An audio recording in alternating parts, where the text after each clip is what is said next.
اگر آپ نے ابھی تک ہمارا چینل سبسکرائب نہیں کیا تو ابھی سبسکرائب کریں اور بیل آئیکن کو کلک کر کے ہماری لیٹسٹ ویڈیوز کے بارے میں اپڈیٹ جانیں۔ آج انشاءاللہ گزشتہ جمعہ کی ہی طرح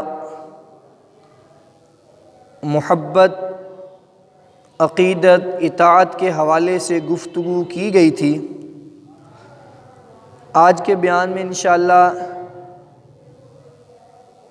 محبت رسول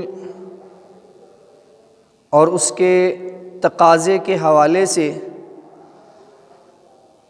اپنی ناقص علم کے مطابق کچھ باتیں آپ کے گوش گزار کی جائیں گی۔ دعا ہے اللہ احکم الحاکمین سے کہ اللہ رب العالمین مجھے اور آپ کو عمل کی توفیق عطا فرمائے، کیونکہ اصل چیز عمل ہے، عمل کے بغیر علم معلومات ہے، علم علم ہی نہیں ہے۔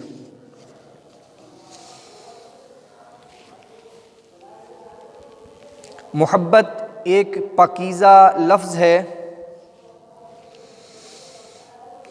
جو دل کے صحیح میلان کا نام ہے کہ دل کسی ایک چیز کی طرف مائل ہو جائے، اس کو محبت کہتے ہیں۔ اگر محبت میں صداقت ہو، سچی محبت ہو، تو اس میں احترام، اتباع اور اسی طرح اطاعت کا عنصر غالب ہوتا ہے۔ لیکن محبت محبوب کے تقاضے سے مشروط ہے، یعنی وہ محبت کہلائے گی کہ جس سے محبت کی جا رہی ہے وہ محبت کے تقاضے جو محبوب نے رکھے ہیں ان کے مطابق محبت کی جائے۔ اس کو یوں سمجھیں کہ اگر کوئی کہے کہ مجھے اپنی بوڑھی ماں سے بڑی محبت ہے اور وہ ماں بیمار ہے، دعاؤں کے سہارے زندگی گزار رہی ہے، بیٹا کہے محبت بڑی ہے، محبت کا تقاضا اس وقت یہ ہے کہ ماں کی دوائی دارو، ماں کے علاج معالجے کے لیے اس کے ساتھ پورا تعاون کرے۔ اگر تو تعاون کرتا ہے تو محبت کا یہ دعویٰ جو اس نے اپنی ماں کے ساتھ کیا، اس میں وہ سچا ہے، اس کی محبت سچی ہے۔ لیکن اگر دعویٰ صرف زبانی جمع خرچ ہے کہ مجھے محبت ہے اور تقاضا اس وقت اس کی خدمت، اس کی دوائی کا بندوبست کرنا ہے، اس پہ عمل نہ کیا تو محبت کا دعویٰ کھوکھلا ہے۔ بالکل اسی طرح میں اور آپ دعویٰ کرتے ہیں کہ ہمیں اللہ کے رسول سے محبت ہے۔ اب یہ ہے کہ اللہ کے رسول سے سچی محبت کا دعویٰ تو ہم نے کر لیا، لیکن اس کا تقاضا کیا ہے؟ اس دعوے میں ہم حق بجانب اور صائب کیسے ہو سکتے ہیں؟ اس کے لیے ضروری ہے کہ ہم محبت رسول کے تقاضے سمجھیں اور پھر ان تقاضوں پہ عمل کر کے رسول اللہ سے اپنی سچی محبت کا ثبوت دیں۔ محبت رسول ہر بندہ مومن جس نے کلمہ پڑھا لا الہ الا اللہ محمد الرسول اللہ، اس دنیا کائنات میں اس کے ہاں محمد صلی اللہ علیہ وسلم سے بڑھ کر کوئی اور زیادہ محبوب نہیں، کیونکہ قرآن کہتا ہے النبی اولا بالمؤمنین من انفسہم، نبی کی ذات مومنوں کے نزدیک ان کی جانوں سے زیادہ محبوب ہے، زیادہ تعلق رکھتی ہے۔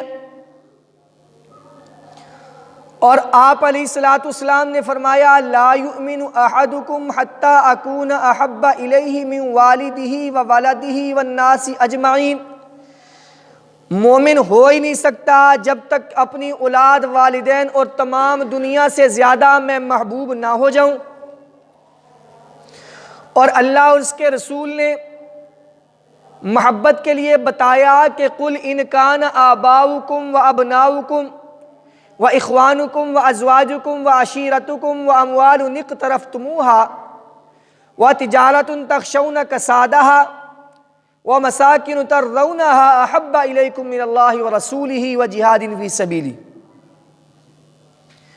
تمہارے والدین، تمہارے اولاد، تمہاری زمین جائیداد، تمہارا کاروبار، جو کچھ بھی ہے نا، ان سب سے زیادہ اللہ سے محبت ہونی چاہیے، اولاد سے نہیں، ماں باپ سے نہیں، زمین جائیداد سے نہیں، سب سے زیادہ محبت اللہ اور اس کے رسول کی ذات کے ساتھ ہونی چاہیے۔ اگر نہیں ہے فَتَرَبَّصُوا حَتَّى يَأْتِيَ اللَّهُ بِأَمْرِهِ، تو اللہ کے امر کا انتظار کرو، یعنی اللہ کی طرف سے سختی آئے گی، سزا کا انتظار کرو۔ تو میں نے عرض کیا یہ کب پتہ چلے گا؟ جب تقابل ہوگا، جب ایک طرف ہمارے سامنے دنیا ہوگی اور ایک طرف اللہ اور اس کے رسول کا حکم ہوگا۔ اگر ہم اس دنیا کو لات مار کے اللہ اور اس کے رسول کی ذات کے فرامین کو اپنا لیتے ہیں تو سمجھو ہم محبت میں اپنے دعویٰ، جو ہم نے محبت کا دعویٰ کیا، اس محبت کے دعوے میں ہم صادق ہیں، سچے ہیں۔ لیکن اگر ہم نے ان سب کی رعایات کی، ان سب کے لیے اللہ اور اس کے رسول کے حکم کو پس پشت ڈال دیا، تو سمجھیں ہم اس محبت کے دعوے میں صادق نہیں ہیں۔ اب محبت رسول کی مثال کیا ہے؟ صحابہ کرام کی زندگی سے ہم سمجھیں گے کہ کیسی محبت مطلوب ہے اور وہ کیسی محبت کرتے تھے۔ چنانچہ سیدنا عبداللہ ابن ہشام رضی اللہ تعالی عنہ سے روایت ہے، کہتے ہیں کہ میں نے دیکھا کہ اللہ کے رسول صلی اللہ علیہ وسلم جا رہے تھے اور آپ نے حضرت عمر کا ہاتھ پکڑا ہوا تھا۔ اسی اثناء میں اللہ کے رسول صلی اللہ علیہ وسلم نے ان کا ہاتھ پکڑا ہوا تھا، تو حضرت عمر رضی اللہ تعالیٰ عنہ نے فرمایا یا رسول اللہ لَأَنْتَ أَحَبُّ إِلَيَّ مِن كُلِّ شَيْءٍ إِلَّا مِن نَفْسِي، صحیح بخاری میں کہ آپ کی ذات جو ہے نا مجھے ہر چیز سے زیادہ محبوب ہے، یعنی دنیا کا ہر رشتہ وہ پیچھے ہے اور آپ مجھے زیادہ محبوب ہیں۔ الا نفسی، سوائے میری جان کے، یعنی میں اپنی جان سے زیادہ نہیں پیار کرتا آپ کو، میں اپنی جان کو زیادہ محبوب رکھتا ہوں اور باقی ہر چیز سے زیادہ آپ سے محبت کرتا ہوں۔ اللہ کے رسول نے فرمایا والذی نفسی بیدہ، اس ذات کی قسم جس کے قبضہ قدرت میں میری جان ہے، حتی اکون احب الیک من نفسک، اے عمر تو اس وقت تک مومن نہیں ہو سکتا جب تک تجھے میں تیری جان سے بھی زیادہ محبوب نہ ہو جاؤں۔ تو حضرت عمر رضی اللہ تعالیٰ عنہ نے پھر کیا فرمایا؟ فقال له عمر فإنه الآن واللہ احب الی منی، اے اللہ کے رسول اب نہ آپ مجھے اپنی جان سے بھی زیادہ محبوب ہیں۔ تو اللہ کے رسول نے فرمایا الآن یا عمر، یعنی اب تو مومن ہے عمر۔ سچی مومن اور کامل ایمان کب ہوگا؟ جب اپنی جان، اپنے آباء و اجداد، اپنے اولاد اور اپنے کاروبار سے زیادہ اللہ اور اس کا رسول محبوب ہو جائے۔ اور میں نے کہا محبت کا تقاضا یہ ہے، پتہ کب چلے گا؟ جب تقابل کی صورت ہوگی، ایک طرف اولاد کی محبت ہوگی اور ایک طرف اپنے کاروبار، دنیا اور زمین جائیداد کی محبت ہوگی، اور دوسری طرف اللہ اور اس کے رسول کا حکم ہوگا۔ پھر کہے گا نہیں، جیسے اللہ اس کے رسول نے فرمایا کسوٹی درمیان میں ہے، میں اس کے مطابق چلوں گا۔ مجھے دنیا ناراض ہوتی ہے 1000 دفعہ ناراض ہو جائے، میرے بچے ناراض ہوتے ہیں 1000 دفعہ ناراض ہو جائیں، والدین اللہ اور اس کے رسول کے سامنے آتے ہیں تو 1000 دفعہ ناراض ہو جائیں، اللہ اور اس کا رسول راضی ہو جائے تو سمجھو میری نجات اسی میں ہے۔ محبت کی دوسری مثال صحابہ کی کیسی محبت سی۔ ایک صحابی تھے، وہ آپ آقا علیہ الصلوۃ والسلام کی خدمت میں رات گزارا کرتے تھے، بڑی خدمت کرتے۔ اللہ کے رسول کو رات کو کسی چیز کی ضرورت پڑ جاتی، پانی کی، وضو کروانے کی، کسی بھی چیز کی ضرورت ہوتی تو وہ کہتے لبیک یا رسول اللہ، یا رسول اللہ یہ ربیہ حاضر ہے۔ نام تھا ربیہ بن کعب اسلمی رضی اللہ تعالیٰ عنہ۔ یہ ربیہ آپ کی خدمت میں حاضر ہے، جیسا آپ فرمائیں۔ ساری رات گزارا کرتے تھے۔ تو آپ نے ان کے جذبہ خدمت کو دیکھتے ہوئے نا ایک دن فرمایا اے ربیہ سل، مانگ لے، سل سوال کر لے۔ فقلت اسألک، جو کچھ مانگنا نا، اس کا مطلب جو کچھ مانگنا آج مانگ لے۔ یہ اللہ کے رسول نے تو دعا کرنی ہے اور ان کے لیے وہ کام ہو جانا ہے۔ اللہ کے رسول نے تو اللہ سے مانگنا ہے، اللہ تعالیٰ نے تو فیصلہ کر دینا، سل، جو مانگنا ہے مانگ لے۔ تو فقلت، سیدنا یہ ربیہ بن اسلمی رضی اللہ تعالی عنہ کہتے ہیں فقلت، میں نے کہا اسألک مرافقتک فی الجنہ، یا رسول اللہ ایک سچے عاشق کے لیے، ایک سچے محب کے لیے یہ ہے کہ وہ دنیا میں بھی آپ کا رفیق ہے تو کل قیامت کے دن جنت میں بھی آپ کی رفاقت ہو۔ یا رسول اللہ میرا سوال، یا رسول اللہ میری طلب، میری آرزو، میری تمنا، میری کڑن یہ ہے کہ جنت میں آپ کی رفاقت مل جائے۔ اللہ اکبر۔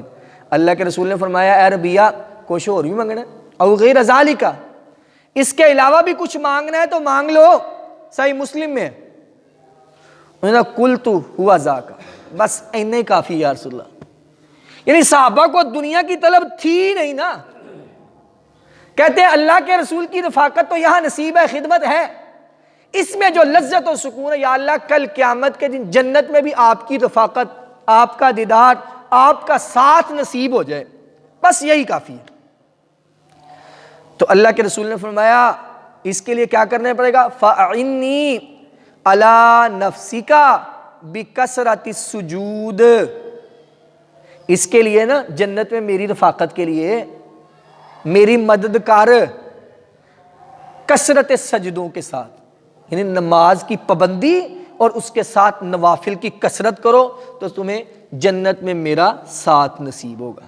اللہ ماشاء اللہ، یہ تو ہے نوافل۔ آج ہم سے نمازیں بھی پوری نہیں پڑھی جا رہی ہیں، معاف فرمائے۔ بڑی مسجد ہے اور ہم عشاء کی نماز میں دیکھتے ہیں 5 سے 6 بندے نمازی ہوتے ہیں۔ تو اصل یہ ہے کہ محبت کا ہمارا دعویٰ ہے، تقاضا محبت کیا ہے؟ کب ہم اپنی محبت کے دعوے میں سچے ہوں گے؟ جب محبوب کو جو تقاضا ہے اس تقاضے پہ ہم عمل کریں گے نا، ہم بتائیں گے آپ کے تقاضے کے مطابق ہم آپ سے محبت کرتے ہیں، اس تقاضے کو ہم یا رسول اللہ پورا کرنے کے لیے تیار ہیں، تو پھر ہم آپ کے محب ہیں۔ اللہ اکبر۔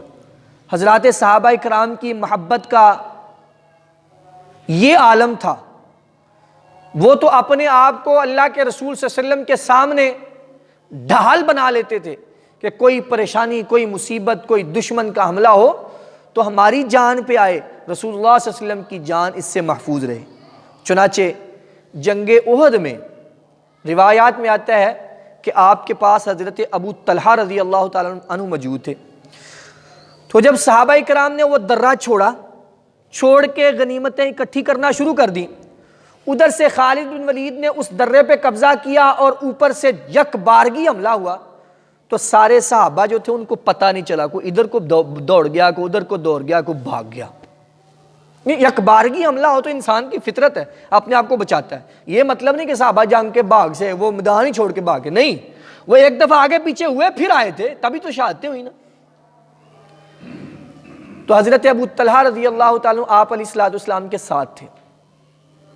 چنانچہ حدیث پاک میں ہے کہ اللہ کے رسول نے سر کو اوپر اٹھا کے دیکھتے پھر کیا صورتحال ہے جنگ کی، تو حضرت ابو طلحہ رضی اللہ تعالیٰ نے کہا یا نبی اللہ بی ابی انت و امی، میری ماں باپ آپ کی ذات پہ قربان ہوں، صرف میری جان نہیں، میرے ماں باپ بھی آپ کی ذات پہ قربان ہوں، لا تشرف، آپ سر مبارک نہ اٹھائیے، آپ سر مبارک نہ اٹھائیے، لا یصیب کا سہم من سہام القوم، وجہ کیا ہے کہ کہیں قوم، یہ جو مشرکین ہیں، مشرکین کے قوم کا کوئی تیر آپ کی طرف نہ آئے، آپ کو نہ لگے، اور میرے لیے کیا ہے کہ نہری دون نہری کا، میرا سینہ آپ کی ذات کے سامنے، آپ کے سراپے کے سامنے، آپ کے سینے کے سامنے سپر ہے، ڈال ہے، کوئی تیر آئے، ابو طلحہ کا دل یہ ہے کہ اس کے سینے پہ لگے، محمد کریم کی ذات محفوظ رہے۔ تو صحابہ کرام رضوان اللہ تعالی علیہم مجمعین کی محبت کا یہ عالم تھا، اتنی محبت آقا علیہ السلام سے وہ کرتے تھے۔ اور میں نے عرض کیا یہ تو ہے محبت کا مفہوم، اب محبت رسول کا تقاضا کیا ہے؟ سب سے پہلا تقاضا محبت رسول کا یہ ہے کہ اللہ اور اللہ کے رسول صلی اللہ علیہ وسلم کی ذات کی تعظیم کی جائے، عزت کی جائے، ان کی حرمت پہ، ان کی ناموس پہ کسی قسم کی آنچ نہ آنے دی جائے۔ صحابہ کا عالم کیا تھا، کیسے محبت کرتے تھے، کیسے اللہ کے رسول کا ادب کرتے تھے؟ چنانچہ آپ نے پڑھا سورہ حجرات میں ہے، یا ایھا الذین آمنوا لا تقدموا بین یدی اللہ ورسولہ واتقوا اللہ ان اللہ سمیع علیم، یا ایھا الذین آمنوا لا ترفعوا اصواتکم فوق صوت النبی، کہ تمہاری آواز نبی کی آواز سے اوپر نہیں ہونی چاہیے۔ نبی کی بارگاہ کا ادب یہ ہے کہ تم ادھر آ کے اونچی آواز میں بات بھی نہیں کر سکتے، پست آواز میں، پست لہجے میں، لجاجت کے ساتھ، انتہائی ادب کے ساتھ آقا علیہ السلام کی بارگاہ میں حاضری دو۔ چنانچہ اگر تم نے ایسا نہ کیا، اگر تم سے یہ غلطی سرزد ہو گئی تو ان تحبط اعمالکم، تمہارے سارے عمل ہو جائیں گے ضائع، وانتم لا تشعرون، اور تمہیں شعور بھی نہیں ہوگا، پتہ بھی نہیں ہوگا۔ ادب یہ ہے۔ اور جب یہ آیات اتری تو صحابہ کرام کا حال یہ تھا، حضرت عمر رضی اللہ تعالیٰ کے بارے میں آتا ہے کہ وہ اللہ کے رسول کے پاس اتنی آہستہ آواز سے بات کرتے تھے کہ بات سنی نہیں جاتی تھی، پھر دوبارہ دہرایا جاتا تھا، کیا کہا کیا کہا، سنی نہیں جاتی تھی، انتہائی ادب، ڈر گئے۔ سیدنا قیس بن ثابت رضی اللہ تعالیٰ عنہ، جن کو کہا جاتا ہے خطیب الانصار، انصار کے خطیب تھے، بڑی اونچی آواز تھی ان کی، ان کو جب یہ آیات پہنچی کہ یہ کہا گیا ہے کہ جنہوں نے اللہ کے رسول کی بارگاہ میں اونچی آواز سے بھی باتیں کی ہیں نا، اللہ کے رسول کی آواز سے ان کی آواز اوپر گئی ہے، تو ان کے عمل ضائع ہو گئے۔ تو وہ نا گھر میں نماز پڑھتے تھے اور گھر میں روتے ہی رہتے تھے، روتے۔ اللہ کے رسول نے کہا کیس نہیں آیا، 2-3 دن ہو گئے، کچھ وقت گزر گیا، کیس کیوں نہیں آ رہا؟ ایک صحابی کو بھیجا، کہا جاؤ پتہ کرو۔ وہ حضرت قیس کے پاس آئے اور ان سے بات کی، انہوں نے کہا بھائی ہم تو مارے گئے، میں تو ویسے ہی اونچی آواز والا ہوں، میں نے تو کئی اونچی خطابات کی ہیں ادھر، تو میں تو جہنمی لوگوں میں سے ہو گیا، یہ الفاظ ہے حدیث پاک کے۔ تو انہوں نے آ کے اللہ کے رسول سے عرض کیا، یا رسول اللہ سیدنا قیس تو یہ کہتے ہیں۔ تو آقا علیہ السلام نے فرمایا نہیں، قیس کو کہو تم جہنمی، تم جنت والوں میں سے ہو، تم جنت والوں میں سے ہو، تم نے جان بوجھ کے تو نہیں کیا، تمہاری آواز ہی اونچی ہے۔ تو صحابہ کا ادب یہ تھا، جب بات پہنچ گئی رسول اللہ کی بارگاہ کا یہ ادب ہے تو اپنی آپ پہ نافذ کر لیا۔ تقاضا یہ ہے، اس تقاضے کو سمجھا اور اس پہ عمل کرنا شروع کر دیا۔ رسول اللہ صلی اللہ علیہ وسلم کے ساتھ محبت میں نے کہا محبت کا مفہوم عرض کیا، اور میں نے کہا محبت کے بعد سب سے پہلا تقاضا رسول اللہ کی محبت کا یہ ہے کہ ان کا احترام و ادب کیا جائے۔ احترام و ادب سیکھا جائے گا صحابہ سے۔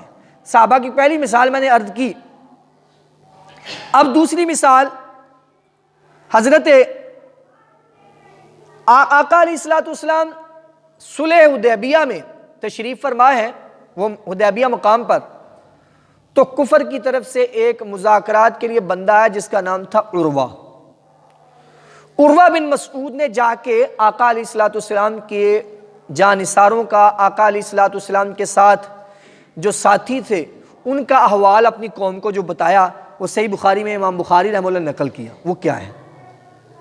کہتے ہیں بھئی میں نا بڑے بڑے بادشاہوں کے درباروں میں گیا ہوں، اپنی قوم کو، کافروں کو کہا میں بڑے بڑے بادشاہوں کے درباروں میں گیا ہوں، لیکن ایسا ادب، ایسی تعظیم میں نے کسی بادشاہ کی دیکھی نہیں۔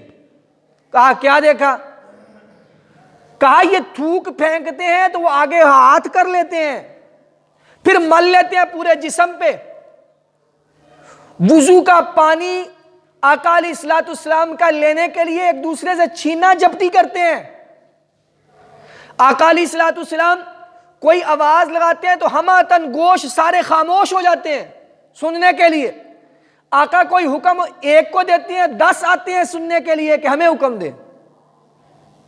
ایسی قوم سے تم مقابلہ نہیں کر سکتے جو اپنے نبی پہ، اپنے سپہ سالار پہ، اپنے حاکم پہ مر مٹنے کا جذبہ لیے ہوئے بیٹھے ہیں۔ تو یہ تھا صحابہ کا ادب۔ اس سے ہمیں کیا پتا چلا؟ صحابہ کا ادب، آقا علیہ الصلوۃ والسلام کا ادب کیا ہے، تعظیم کیا ہے۔ اب آقا تو اس دنیا سے پردہ فرما گئے، رحلت فرما گئے، آقا علیہ الصلوۃ والسلام انتقال فرما گئے۔ اب ہمارے لیے کیا حکم ہے؟ آپ کی تعلیمات کا ویسے ہی ادب کیا جائے، آپ کی احادیث کا، آپ کے لائے ہوئے دین کا ادب و احترام کیا جائے۔ اور اگر اللہ رب العزت ہمیں آپ کے روزے پہ لے جائے تو وہاں بھی ادب کے ساتھ، احترام کے ساتھ درود و سلام پڑھا جائے، وہاں سیلفیاں نہ بنائی جائیں، وہاں تصویریں نہ کھینچی جائیں، درود و سلام کی شکل میں استہزاء نہ کیا جائے۔ کیوں؟ ہمارا یہ عقیدہ ہے الانبیاء احیاء فی قبورہم یصلون، نبی اپنی قبروں میں زندہ ہے جی، اور درود و سلام جو ان پہ ان کی قبر کے پاس پڑھتا ہے، من صلی عند قبری سمعتہ، جو نبی علیہ الصلوۃ والسلام کی قبر کے پاس درود پاک پڑھتا ہے، اللہ کے رسول اس کا درود سنتے ہیں اور جواب بھی دیتے ہیں جی، ہمارا یہ عقیدہ ہے۔ تو سب سے پہلے یہ ہے کہ آپ کی ذات کی تعظیم، آپ کی ذات کا احترام، اور دوسرا یہ ہے رسول اللہ صلی اللہ علیہ وسلم کے حکم پر اور آج آپ کے دین کے لیے آپ کے حکم پر مال و جان کی قربانی سے بھی دریغ نہ کیا جائے۔ یہ محبت کا دوسرا تقاضا یہ ہے کہ آپ علیہ الصلوۃ والسلام کے ساتھ ساری دنیا سے بڑھ کر محبت کی جائے۔ اگر آپ کی بات پر، آپ کی ذات پر، آپ کی حرمت پر جان بھی نشاور کرنی پڑے تو اس میں کسی قسم کا لومۃ لائم نہ رکھا جائے، لیت لعل سے کام نہ لگایا جائے۔ چنانچہ اب یہ بھی سمجھیں کہ ہم صحابہ کرام سے جنگ احد کا ہی موقع ہے۔ 12 انصار صحابی جب سخت قسم کی جنگ کفر کی طرف سے غلبے کی صورت ہو گئی تو 12 انصار صحابی تھے جو آقا علیہ الصلوۃ والسلام کے گرد تھے۔ آقا علیہ الصلوۃ والسلام نے دیکھا کہ کفر کا ایک جمگٹھا، کفر کی ایک جماعت حملہ آور ہونا ہی ہے مسلمانوں پہ، یعنی خاص طور پر آپ علیہ الصلوۃ والسلام کی طرف آ رہی ہے۔ آقا نے فرمایا کون ہے اس قوم کا جو مقابلہ کرے گا؟ حضرت طلحہ بن عبید اللہ رضی اللہ تعالیٰ عنہ کہتے ہیں میں نے کہا یا رسول اللہ حاضر ہے، غلام حاضر ہے۔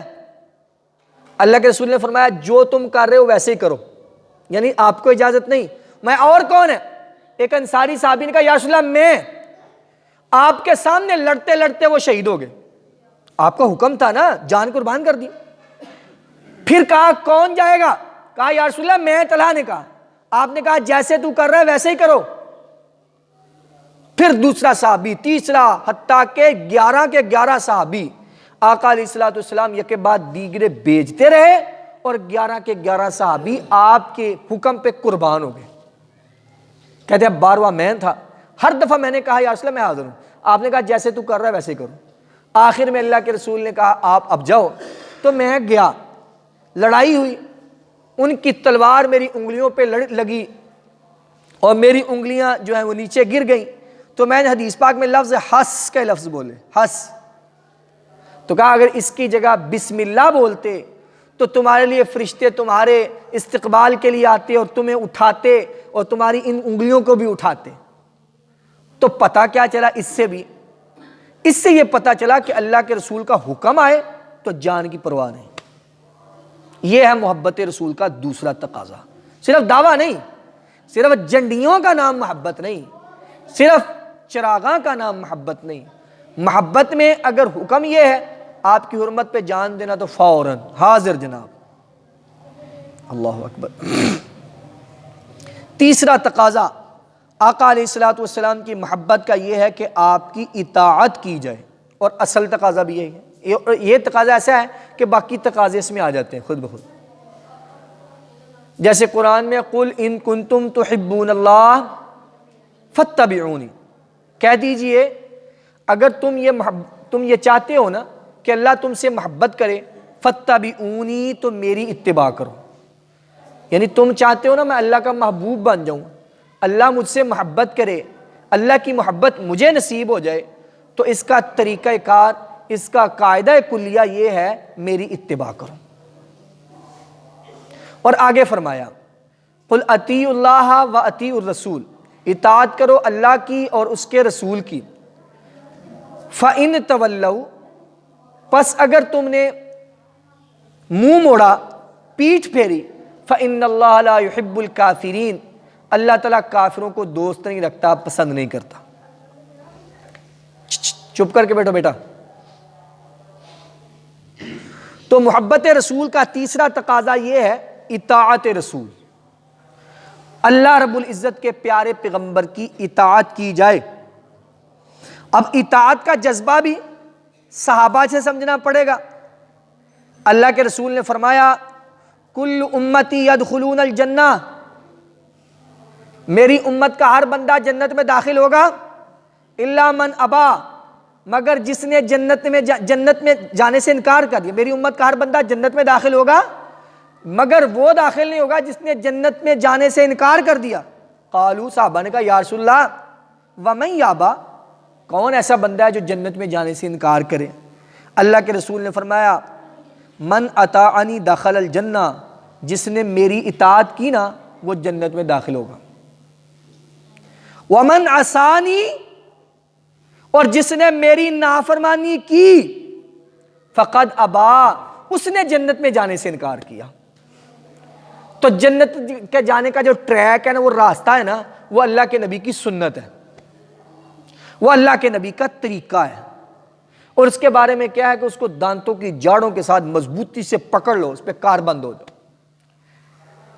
آج کے دنیا کے طریقے نہیں. آج لوگ اپنے ذہن کو مغرب کا غلام بنا رکھا ہے لوگوں نے، یورپ کا، امریکہ کا. وہ جو ادھر سے فیشن آتا ہے ادھر ہمارے معاشرے میں غالب ہو جاتا ہے.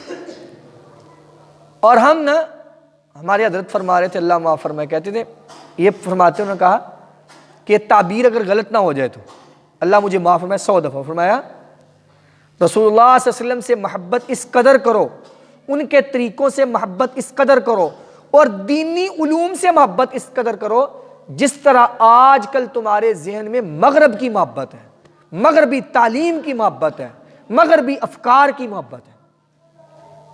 یعنی ہر بندے کا ذہن پتہ کیا ہے؟ میرا بیٹا دنیا کے اعتبار سے بڑی پوسٹ پہ چلا جائے اور اس کے مقابلے میں دینی علوم انتہائی حقیر ہے.